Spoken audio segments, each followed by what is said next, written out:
For today, let us discuss lump sum liquidation and partnership liquidation. Again, with respect to liquidation, this is the winding up of affairs of the partnership business.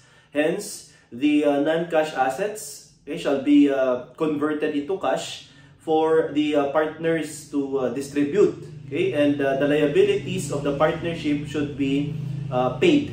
Okay, as well as the liquidation expenses. So the first thing that you have to compute, okay, whether it's lump sum or installment liquidation, is the amount of cash available for distribution. So you have to start from, okay, beginning cash balance, okay, plus the amount of proceeds, okay, yung napagbentahan ninyo na non-cash assets, then minus the total liability, okay, whether or not the problem states that the partnership had paid the said liability, minus liquidation expenses, okay, liquidation expenses, and if you have cash withheld for future liquidation expense or future unrecorded liabilities to be paid, then you have to deduct CWH or cash withheld. We have discussed this before,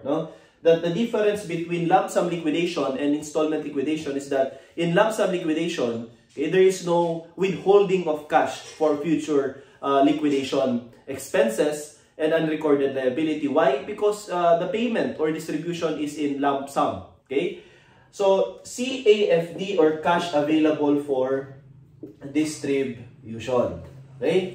Now, after computing for the cash available for distribution, okay, you have to determine the so-called total interest. So, from capital balance, say for example of partner A, partner B, okay, capital balance, okay, if partner A has a loan to the partnership, okay, so there will be additional capital due to loans of partner to the partnership, or vice versa, okay, loans of the partnership from the said partner. Okay, so pwede pong plus yan, okay, or pwede rin naman na minus. Ibig sabihin, kung si B sa problem na ito or sa sitwasyon na to ay siya ang umutang sa partnership, okay, so merong loans from partnership, okay, loans to B, okay, or the said loan account, loan-B, is presented in the asset portion of the partnership.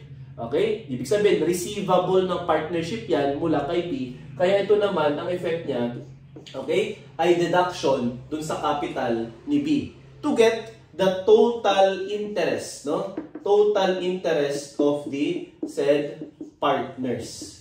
Okay? Take note, kailangan mo i-compute yung total interest kasi nga nagli-liquidate na tayo. Okay? I-distribute mo na kung magkano ang dapat tanggapin ng bawat partners after, okay, paying, okay, the liabilities and other liquidation expenses.